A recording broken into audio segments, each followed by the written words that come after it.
Have you ever wondered how much you need to put down on a conventional loan as far as your down payment requirements are concerned? Today, I'm going to be covering the basics to give you just the details you're looking for. Before we even talk numbers, let's start with the absolute basics. Your down payment really comes down to this: the loan to value, your debt to income, and what's going to make your ratios work for your loan transaction.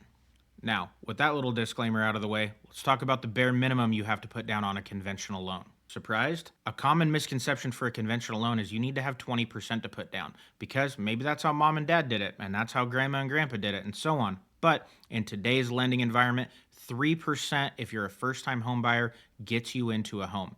If you're not a first time home buyer, and just to note, a first time homebuyer would be classified as anybody who's had their name on a deed of trust for a piece of real estate. So even if it's bare land, anything like that, you would not technically be a first time homebuyer. However, if you haven't had any ownership in real estate after the last 3 years, maybe you owned a home 10 years ago, then you rented, you moved around the country, you explored, and now you're ready to settle down again. You technically coming back would be a first time homebuyer, even though you've owned a home, only because you haven't had your name on a deed of trust or owned any real estate in the last 3 years.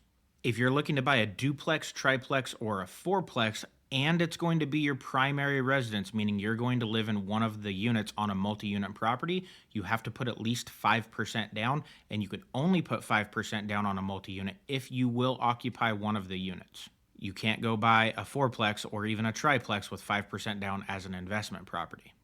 Now, with a conventional loan, there is something called borrower's own funds, meaning your contribution has to be a certain level. So let's just touch on that real quick. When it comes to a one unit single family primary residence home, you don't need to have any of your own funds as contribution to it. You could get a 100% gift, you could get down payment assistance. You don't actually have to come in with any money out of pocket if it was being covered from an outside source. Now, when we go back to the 2 to 4 units, you need to have some skin in the game on these as investment properties, or even if you are buying them as a primary residence, since there are multiple units, you have to have some level of commitment into the transaction.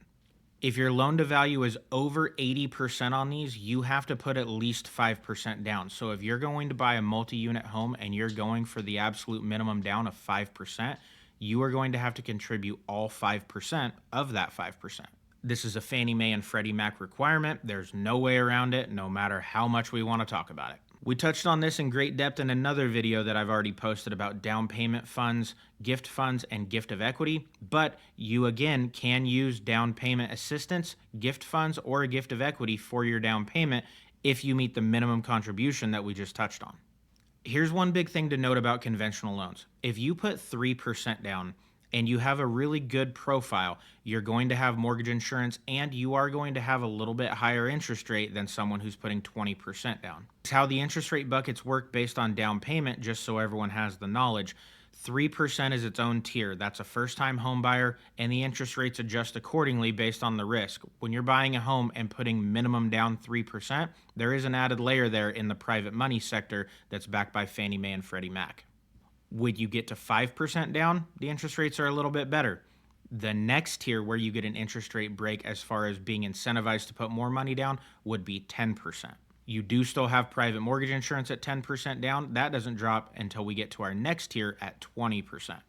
Now, interest rates have been wild. There's been a lot of things with the presidency and a lot of things that changed to where for a while, if you put 20% down, you were actually getting a worse interest rate than someone who put 5% down. And this was their way to try and stimulate the real estate economy by saying, hey, first time home buyers, new home buyers, if you put 3% or 5% down, you're actually going to get a more advantageous interest rate by putting less money down.